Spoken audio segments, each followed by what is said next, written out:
Siapa yang mau doanya dijawab? Ya, semua mau doanya dijawab. Tapi jawabannya ada ya atau tidak. Ya, tapi yang pasti dijawab oleh Tuhan. Nah, bagaimana doa yang dijawab oleh Tuhan? Kita buka bersama di dalam Matius pasal yang ke-6, Injil Matius pasal yang ke-6. Kita lihat mulai dari ayat yang ke-5, saudara. Iya, saudara, bagaimana doa yang dijawab oleh Tuhan? Kita buka bersama ya, Injil Matius pasal yang ke-6, ayat yang ke-5. Saudara bisa baca di handphone saudara atau di Alkitab saudara ya. Ya, kita baca bersama 1, 2, 3. Dan apabila kamu berdoa, janganlah berdoa seperti orang munafik. Mereka suka mengucapkan doanya dengan berdiri dalam rumah-rumah ibadat dan pada tikungan-tikungan jalan raya, supaya mereka dilihat orang. Aku berkata kepadamu, sesungguhnya mereka sudah mendapat upahnya. Saudara, salah satu penghalang doa yang membuat doa kita tidak dijawab adalah doa orang munafik. Doa orang munafik sudah pasti tidak didengar Tuhan. Jadi kalau mau doanya dijawab, pastikan hari ini kita tidak bilang kanan kirimu, jangan munafik. Ya, bilang saudara yang kenceng, kalau nggak dengar ngomong, hei jangan munafik. Ya, iya, syarat doa pertama untuk didengar Tuhan, jangan munafik. Ciri dari orang munafik itu apa? Lain di mulut, lain. Kayaknya banyak nih di sini. Makanya ngomongnya langsung cepet gitu ya. Orang munafik itu lain di mulut, lain di hati. Tuhan membenci kemunafikan, karena itu doa orang munafik nggak mungkin didengar Tuhan. Ya, ayat ini berkata siapa orang munafik itu? Ya, mereka itu kepengen terlihat orang ibadahnya. Ya, mereka di rumah-rumah ibadat ya. Kemunafikan itu apa saudara? Ada orang tuh di gereja kalau gembira terlalu gembira, sedih terlalu sedih gitu ya. Tapi kalau sebenarnya hatinya benar-benar gembira, dia bersuka cita nyanyi dari hati itu nggak apa-apa. Tapi jangan cuma untuk pencitraan supaya dilihat orang gitu ya. Nangis-nangis supaya dilihat orang, padahal nggak seperti itu hatinya. Jadi tolak ukurnya itu adalah hati kita. Hati-hati kalau Tuhan mendapati hati kita berbeda dengan apa yang di luar diri kita, itu berbahaya. Di sini dikatakan contoh orang munafik, mereka suka mengucapkan doanya dengan berdiri di rumah-rumah ibadat dan pada tikungan-tikungan jalan raya. Ya, saya yakin dan percaya di sini tidak ada lah yang berdiri di tikungan jalan terus berdoa di sana, ngapain gitu saudara ya. Kita bersyukur ya, kita nggak usah berdiri-berdiri di jalan lah berdoa. Mungkin tuh zaman dulu mereka berdoa di pinggir-pinggir jalan supaya dilihat rohani. Dengan kata lain, orang munafik itu adalah orang yang ingin terlihat rohani padahal dia tidak rohani. Ingin dikatakan rohani padahal roh halus. Ya, hati-hati saudara ya. Kelihatannya rohani padahal roh halus atau roh jahat ya. Jadi orang yang munafik itu lain di mulut, lain di hati. Pastikan kalau doa kita mau didengar oleh Tuhan, ya pastikan kita menjadi orang yang jujur di hadapan Tuhan. Buat apa pencitraan? Apalagi pencitraan dibalut-balutkan agama. Hari-hari ini kan banyak saudara, ya kemunafikan yang dibalut dengan agama, biar agak-agak terlihat rohani, bahaya sekali. Ya Tuhan yang melihat hati. Jadi kita berdoa, yang pertama supaya doa kita mau dijawab Tuhan, jangan jadi orang munafik. Jadi orang apa adanya. Ya makanya saya tuh nggak suka kalau ada orang ketemu, ya baru ketemu dan ngomong, ibu cantik deh, biasa saya bilang pret. Ya, karena biasanya puji-pujian begitu itu munafik saudara, biasa aja keles. Ya, kecuali memang cantik ya ngomong, kalau saya lihat orang cantik, memang cantik bener saya bilang cantik. Tapi kalau nggak cantik dibilang cantik itu kan bahaya. Tapi ibu-ibu itu sekarang suka kemunafikan kan. Walaupun nggak cantik dibilang cantik, seneng nggak? Jangan seneng, ya biasa aja keles. Ya, kenapa saudara? Karena Tuhan itu benci, lain di mulut, lain di hati. Kalau kita mau berdoa, mari kita menjadi orang yang benar. Mulut, hati, ucapan itu harus sama. Karena firman Tuhan berkata doa orang yang benar itu besar kuasanya. Lalu yang berikutnya, tetapi jika engkau berdoa, ayat yang berikutnya ayat yang ke-6 kita baca. Ya dan tetapi jika engkau berdoa, masuklah kemana? Dalam kamarmu, tutuplah pintu dan berdoalah kepada Bapamu yang ada di tempat tersembunyi. Maka Bapamu yang melihat yang tersembunyi akan membalasnya kepadamu. Ya, kenapa saudara dikatakan kalau berdoa masuk ke dalam kamar? Makanya benar yang saya bilang, jangan titip-titip doa. Kalau berdoa masuk dalam kamar, tutup pintu. Berdoa di tempat yang tersembunyi. Supaya Bapamu yang ada di tempat yang tersembunyi mendengar doa orang dari tempat yang tersembunyi. Karena kalau kita berdoa sudah didengar orang, dilihat orang, percuma, kita nggak dapat apa-apa. Ya kalau saudara baca nanti di ayat di bawahnya, ada juga tentang puasa. Tuhan bilang kalau kamu puasa, jangan sampai orang tahu kamu puasa. Kalau orang sudah tahu kamu puasa, nggak ada upah. Jadi kalau puasa diam-diam aja, nggak usah pamer di Facebook, amin. Orang Kristen sekarang baru puasa 1 hari udah dipamer di Tuhan kuatkanlah aku karena hari ini aku puasa. Lalu dipuji semua orang, wih luar biasa puasa ya, sudah tidak ada upah mending buka nggak usah puasa. Nggak ada upah rohaninya sudah hilang, melayang lenyap. Ya, ada lagi baru mau buka puasa, udah tulis status di Facebook.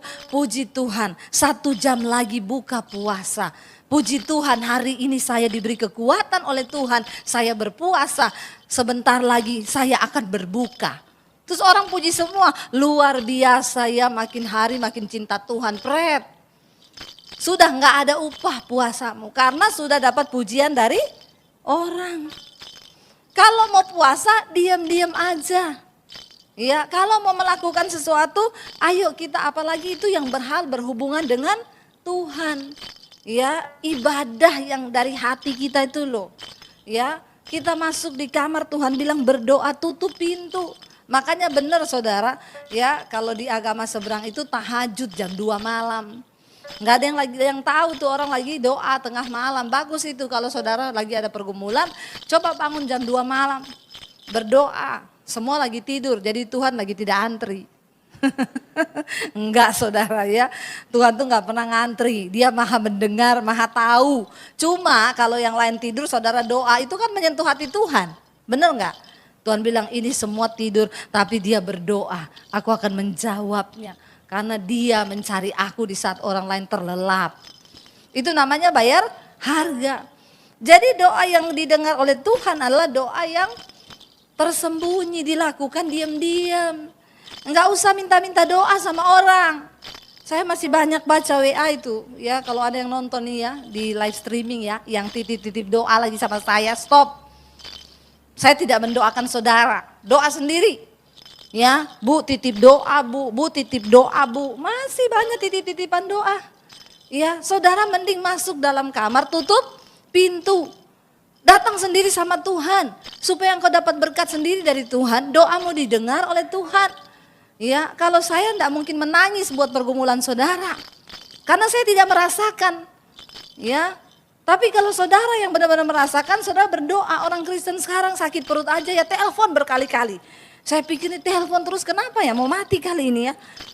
Terus saya WA, ting ibu minta tolong Bu, ada apa ya? Saya sakit perut, aduh. Sakit perut aja saudara telepon saya. Minta didoakan sakit perut. Ya coba orang Kristen nih ya kadang-kadang sampai seperti itu loh. Apa dikit sakit kepala, telepon pendeta. Apa dikit Tuhan bilang masuk kamar, tutup pintu, doa. Amin. Itu doa yang dijawab oleh Tuhan.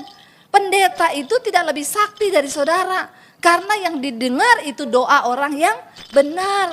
Yang sungguh-sungguh berseru kepada Tuhan. Jadi doa sendiri, tidak usah telepon pendeta, nggak usah cari pendeta. Masuk ke dalam kamar, tutup pintu. Di saat semua orang nggak tahu engkau berdoa kepada Bapa di tempat yang tersembunyi, maka doamu itu didengar oleh Tuhan.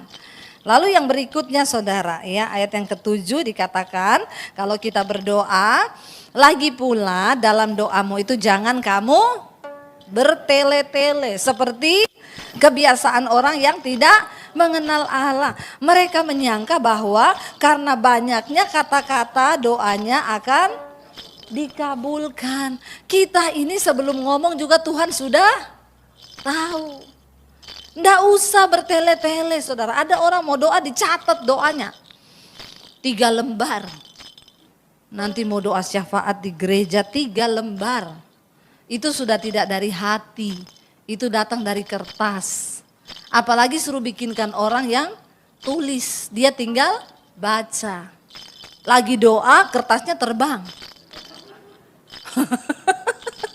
Bingung gak saudara? Ya bingung, akhirnya Tuhan engkau tahu semua yang akan kami minta. Sebelum kami mengatakan datanglah kehendakmu, jadilah kehendakmu, amin. Karena terbang kertasnya, mending terbang, jadi sudah gak usah bertele-tele.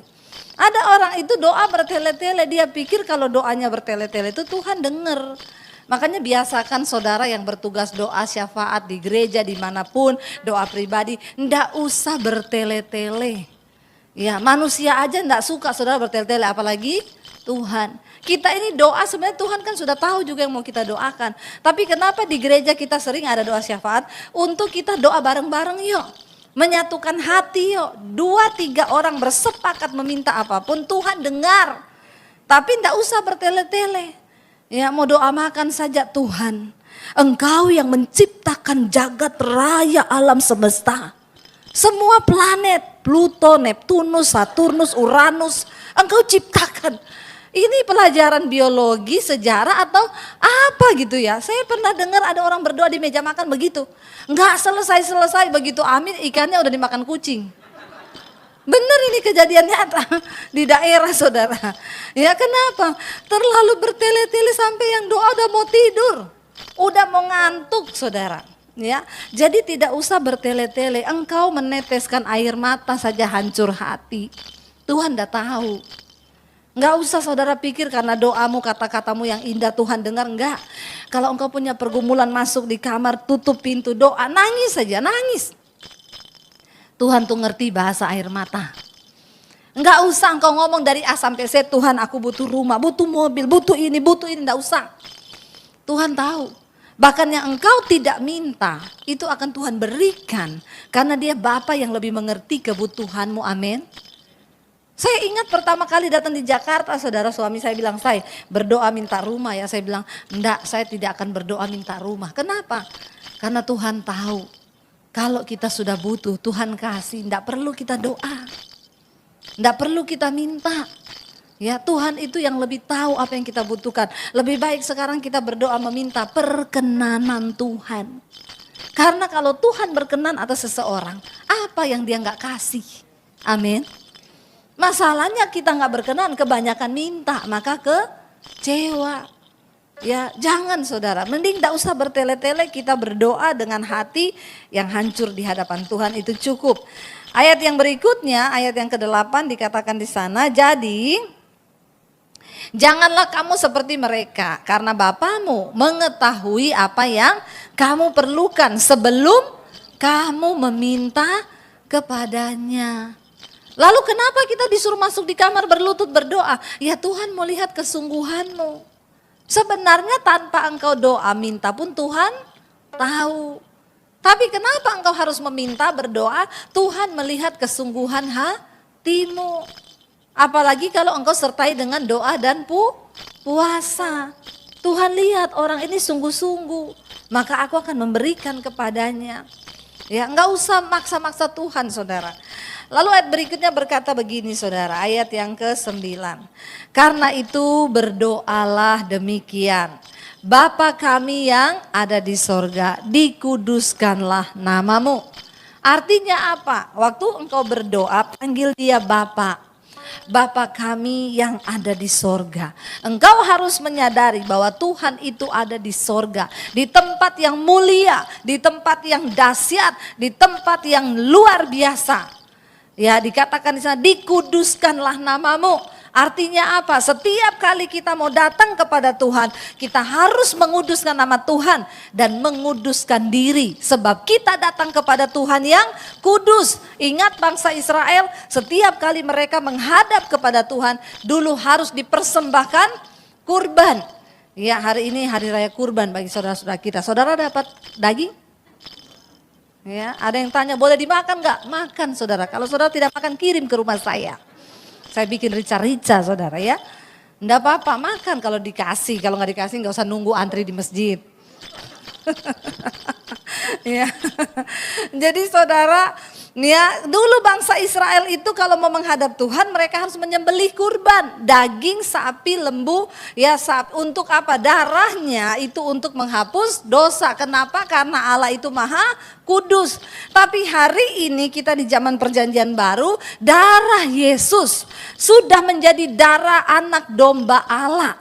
Dia disebut sebagai anak domba Allah karena tidak ada lagi kurban lain yang dapat menghapus dosa karena Yesus sudah berkorban bagi saudara dan saya. Jadi ketika engkau mau menghadap Tuhan, mau berdoa, kuduskan dirimu. Ingat kalau ada dosa yang dilakukan ya oleh matamu, oleh telingamu, oleh hatimu, oleh perbuatanmu, Tuhan kuduskan aku. Aku mau menghadap Tuhan, makanya dikatakan Bapa kami yang di surga, dikuduskanlah namamu. Kalau engkau mau datang berdoa, minta kelayakan dari Tuhan, itu artinya engkau Allah yang kudus, karena itu engkau juga Tuhan akan menguduskan aku. Aku berdoa, ampuni dosa pelanggaranku dalam pikiran, perkataan, hati, supaya aku layak menghadap Tuhan. Lalu bisa dikatakan, ayat yang ke-10, ya, datanglah kerajaanmu, jadilah kehendakmu di bumi seperti di surga. Kalau engkau berdoa, ingat Yesus sudah mengajarkan, Bapa, jangan kehendakku tapi biar kehendakmu. Artinya apa? Berserah penuh kepada kehendak Tuhan di dalam doa-doa kita. Datanglah kerajaanmu, jadilah kehendakmu atas doa-doaku Tuhan. Sebelum kita berdoa, ingat dulu bahwa yang terbaik itu adalah kehendak Tuhan, bukan kehendak kita. Jangan meminta sesuatu yang memaksakan. Tuhan Yesus memberikan contoh dan teladan. Bapa, kalau bisa cawan ini lalu daripadaku, tetapi kalau memang aku harus meminumnya, jadilah kehendakmu atasku. Engkau boleh berdoa, tapi ingat jangan pernah lupa Tuhan, datanglah kerajaanmu, jadilah kehendakmu dalam hidupku seperti di dalam sorga. Yang berdoa minta jodoh, ada di sini? Yang belum menikah berapa banyak? Yang belum menikah angkat tangan, gak usah malu-malu, angkat tangan. Supaya kita berdoa sama-sama di sini, biar dapat jodoh yang terbaik. Ya, jangan maksa Tuhan ya. Tuhan, aku kepengennya dia Tuhan. Pokoknya harus dia, apapun yang terjadi dalam nama Yesus. Aku rebut dia dalam nama Yesus. Ngapain gitu saudara ya. Engkau harus berani berkata, Tuhan, kalau memang dia jodohku, berikanlah dia bagiku. Kalau tidak, putus dalam nama Yesus. Malah ketawa loh, banyak yang tidak rela putus ini. Amin. Harus berani. Ya, jangan ngeyel. Itu perlu. Kenapa doa-doa kita sering tidak dijawab, bahkan kita kecewa karena yang kita mau itu kehendak kita. Padahal ada kehendak Tuhan yang lain, seringkali yang lebih indah. Ada orang telepon saya, Bu, saya mau bunuh diri, saya tidak kuat menghadapi hidup. Kenapa? Tunangan saya pergi sama perempuan lain. Saya bilang, haleluya, puji Tuhan 12 kali. Kita makan-makan bikin pesta. Kenapa ibu bilang begitu? Ih, puji Tuhan kau diputuskan Tuhan. Belum menikah, sudah kelihatan karakter dan tabiatnya. Untung belum menikah. Kamu harus ucapan syukur 7 hari 7 malam. Jangan sedih, apalagi mau bunuh diri, bodoh. Harus bersyukur. Daripada sudah terlanjur nikah, baru dia pergi sama perempuan lain. Ya makanya ibu-ibu saya mau bilang, ya jangan mencintai suamimu 1000% di atas Tuhan. Ingat baik-baik ibu-ibu, ya, karena suami itu hanya titipan. Kalau nggak diambil Tuhan, diambil perempuan. Ya, tapi suami-suami di sini semua luar biasa. Amin, bapak-bapak. Jangan sampai ada yang diambil sama perempuan. Daripada diambil perempuan, mending diambil Tuhan. Nggak ada yang bilang amin nih bapak-bapak. Ya, bener nggak? Mau bunuh diri gara-gara ditinggal tunangannya. Yo bagus, saya bilang ditinggal tunanganmu bagus. Ada yang telepon, Bu, saya baru sebulan menikah, suami saya pergi, Bu, ternyata dia punya pacar banyak sekali. Ah, kalau ini saya udah nggak bisa ngomong. Saya bilang, kenapa kamu nggak konseling sama saya waktu masih belum menikah? Sebenarnya saya berapa kali tergerak mau konseling sama ibu, tapi saya tahu kalau saya konseling sama ibu, masih ibu suruh putus. Nah,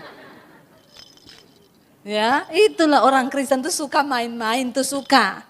Ngerti sebenarnya kehendak Tuhan, makanya perlu kita bilang datanglah, kerajaanmu jadilah, karena kehendak Tuhan itu yang terbaik buat hidup kita. Jangan memaksa dengan kekuatanmu sendiri, dengan keinginanmu sendiri, nggak usah sok tahu. Tuhan maha tahu, tapi manusia itu suka sok bertobat. Jangan sok tahu. Makanya perlu ini dikatakan, ini saya jabarkan doa Bapa kami satu persatu supaya saudara ngerti rahasia doa yang Yesus katakan. Ayat yang ke-11, berikanlah kami pada hari ini makanan kami yang... Nah, kenapa sering kali kita stres? Karena kita nggak ikuti doa ini. Tuhan berikanlah pada kami tahun ini makanan kami yang berkelimpahan. Nah, itu orang Kristen, makanya stres, doanya nggak dijawab. Padahal Tuhan bilang minta untuk ke kapan? Hari ini. Saya mau tanya, hari ini ada yang belum makan? Siapa yang belum makan? Saya traktir di bawah, bener. Bayar sendiri tapi. Siapa yang belum makan hari ini? Udah makan kan? Yang sudah 3 kali makan? Nggak usah angkat tangan, bikin malu. Ya, bener nggak saudara? Ya, tidak ada kan dari kita yang belum makan hari ini? Nggak ada kan? Makanya berarti dari kita ini nggak ada yang terlalu melarat, nggak ada yang perlu ditangisi hidupmu kan? Karena Yesus mengajarkan pada kita, berikanlah kami pada makanan kami yang... Tapi kita ini karena kita berdoanya tidak sesuai doa Bapa kami, makanya kita stres. Berikanlah pada kami Tuhan pada tahun ini makanan yang berlimpah-limpah. Kadang-kadang orang Kristen itu ya, kita ini orang lain tuh hari ini bingung mau makan apa. Kita hari ini bingung apa yang mau. Karena apa ya, capcay atau fuyung hai atau ya sushi teh atau apa nih. Bingung apa yang mau dimakan, orang lain bingung mau makan apa. Ya. Apa yang kita mau makan ini nggak ada, tapi kita ini kadang bingung loh. Sampai kadang berantem, enggak aku mau ke sini loh, tapi dia mau makan di sana, makan di sini. Bukankah kita ini sebenarnya semua diberkati Tuhan? Ya, jadi tidak ada alasan untuk kita tidak bersyukur karena ayat ini mengajarkan pada kita yang secukupnya. Makanya firman Tuhan bilang asal ada makanan dan pakaian itu cukup. Cuma manusia itu pengennya yang lebih, makanya stres hidupnya ya. Jadi ini tolong ya ditanamkan baik-baik dalam hatimu. Yang berikutnya ayat yang ke-12. Dan ampunilah kami akan kesalahan kami, seperti kami juga mengampuni orang. Di dalam doa yang dijawab oleh Tuhan ada unsur minta ampun dan ada unsur melepaskan pengampunan. Kalau Anda tidak ada di dalam doamu seperti ini, maaf, doamu pasti tidak dijawab. Kita tadi minta ampun dulu semua dosa kita dan jangan lupa ampuni orang yang bersalah kepadamu. Ada yang tanya, kenapa sih kita harus mengampuni orang yang bersalah pada kita? Kenapa? Kalau saya tidak mau ampuni, kenapa? Ya engkau mengampuni orang yang bersalah padamu, itu untuk kebaikan dirimu. Bukan untuk kebaikan orang lain, tapi untuk kebaikan dirimu. Saudara bisa bayangkan kalau saudara terus hidup di dalam kepahitan, mukamu pasti cepat tua. Orang pahit itu enggak enak, selalu dia ingat yang pahitin dia. Ya, jalan ketemu kucing ingat orang itu. Jalan sedikit ketemu anjing, ingat orang itu. Jadinya kita ini ingat terus. Lalu yang kita ingat tuh yang pahit. Maka tualah wajahmu. Bukan cuma itu, orang tuh banyak kepahitan, banyak penyumbatan, jantungnya tersumbat, otaknya tersumbat. Nah saudara mau? Makanya banyak orang-orang itu sakit berawal dari kepahitan. Ya orang itu kalau banyak simpan kepahitan, gak melepaskan pengampunan. Ya itu yang kayak saya cerita, bertamu, sore Bu, ada ibu ini, dari mana? Ada perlu apa? Ini masih kan orang banyak kepahitan begini. Ya, ibu ini ada Bu, ada, masuk.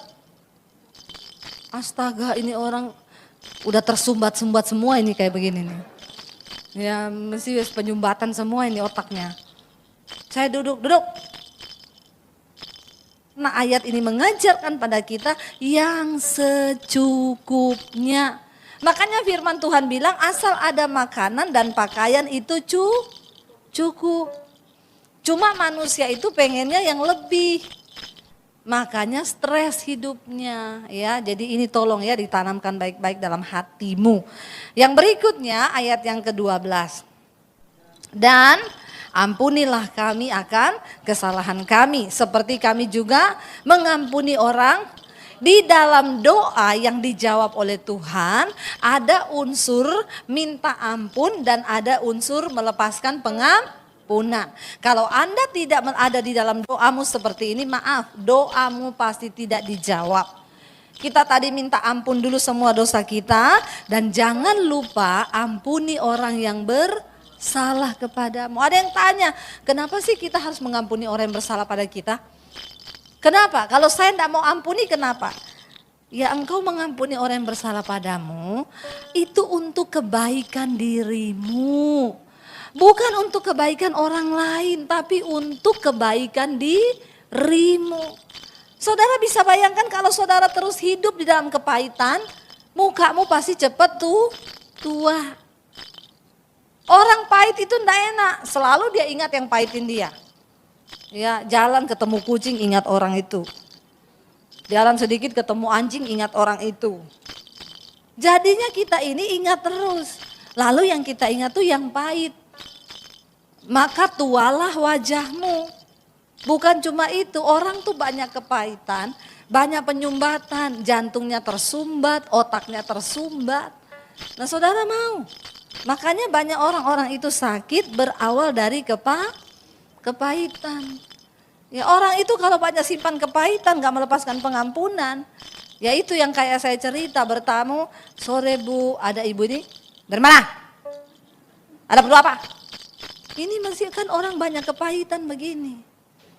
Ya, ibu ini ada Bu, ada, masuk. Astaga ini orang udah tersumbat-sumbat semua ini kayak begini nih. Ya mesti penyumbatan semua ini otaknya.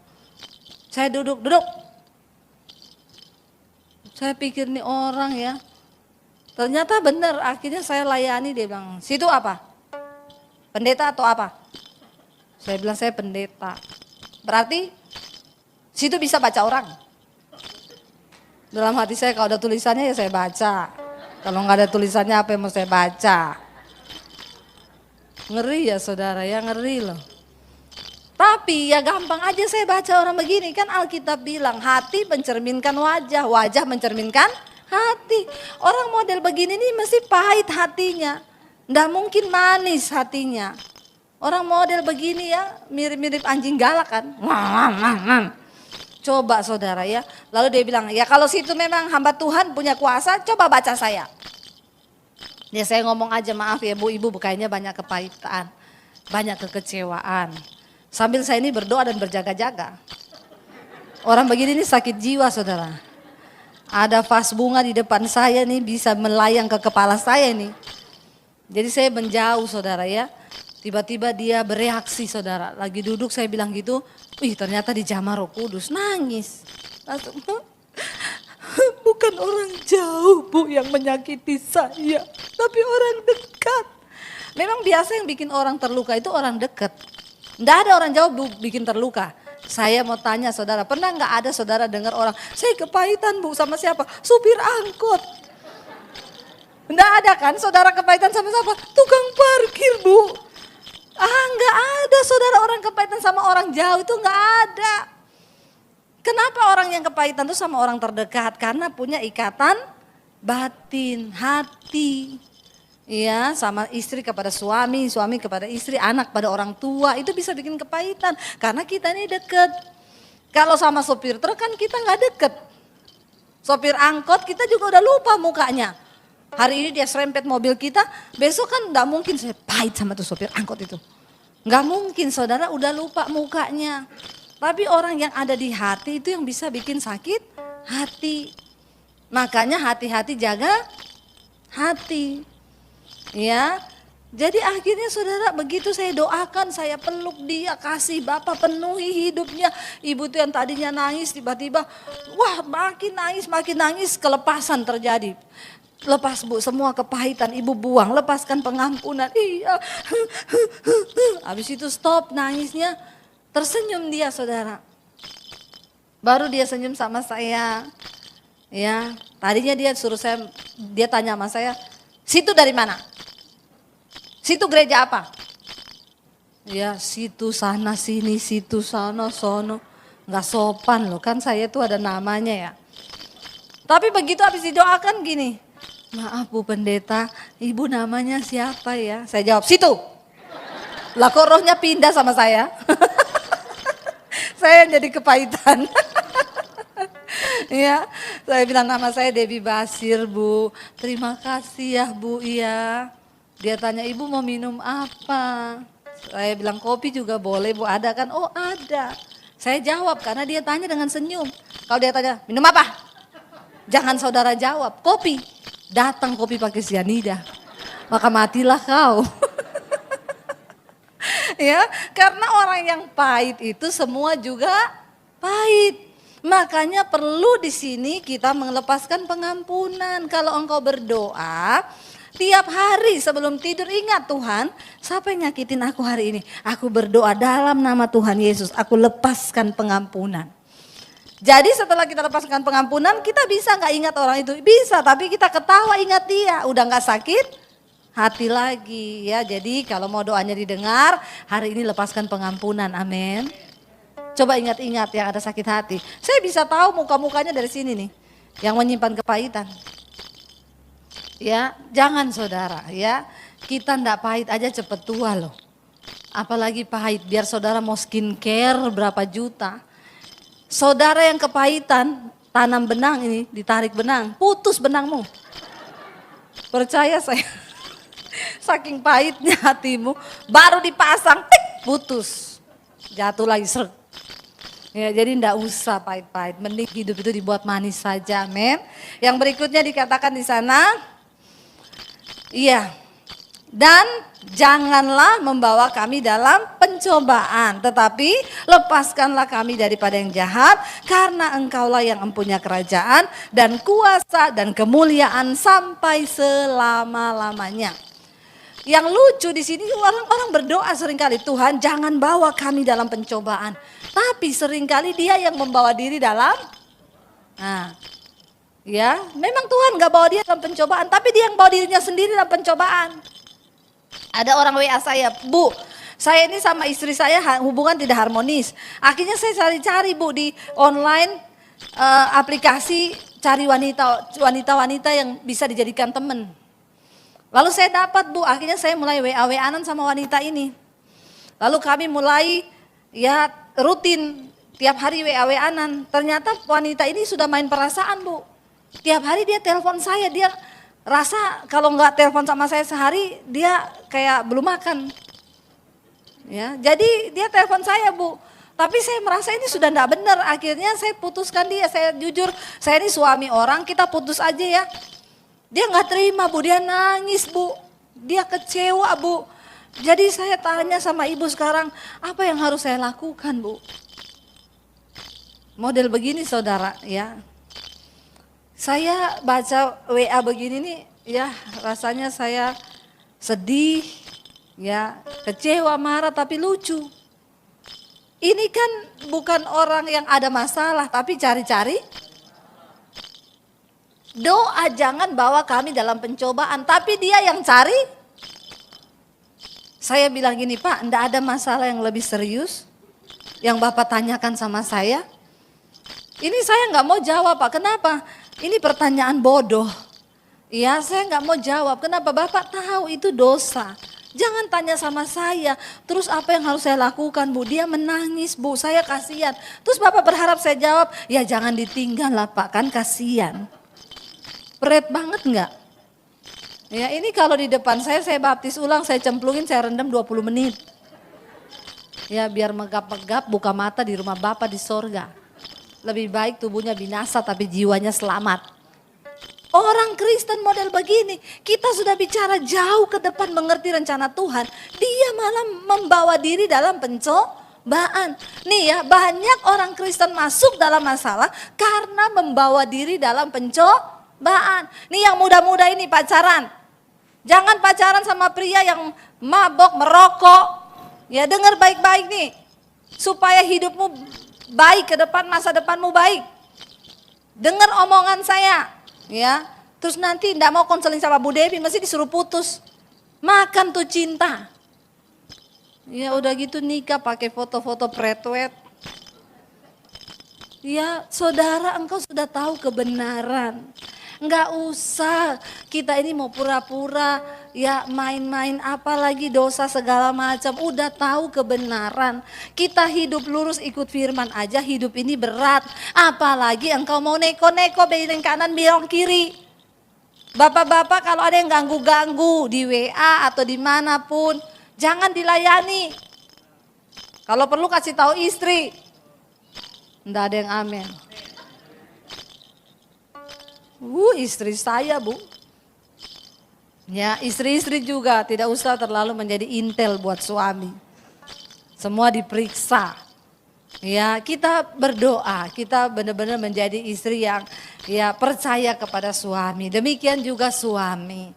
Ya, kalau engkau ada yang goda, apa kasih tahu istrimu. Kita ini teman pewaris kerajaan Allah.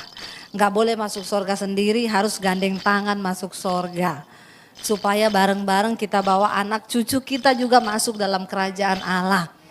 Ya, jadi saudara berdoa, Bapa, jangan bawa kami dalam pencobaan, tapi lepaskan kami daripada yang jahat. Jangan saudara cari-cari yang jahat, iblis saudara cari, baru saudara masukkan dirimu di dalam rencana iblis.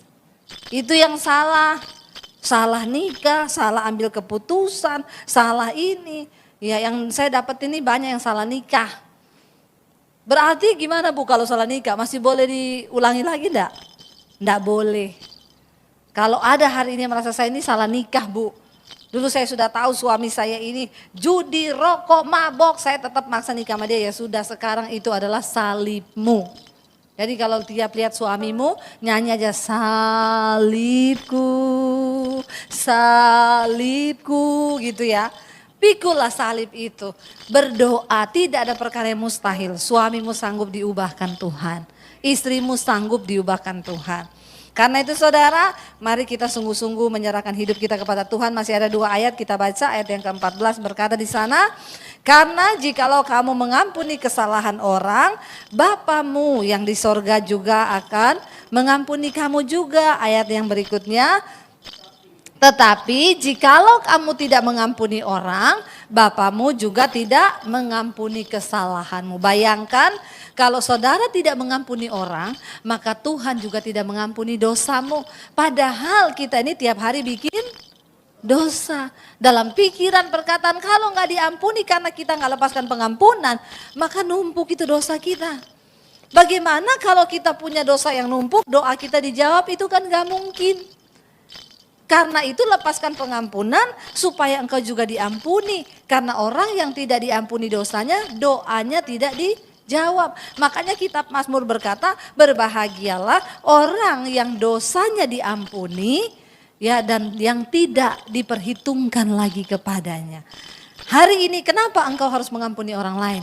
Supaya dosamu juga diampuni. Supaya doamu jangan terhalang.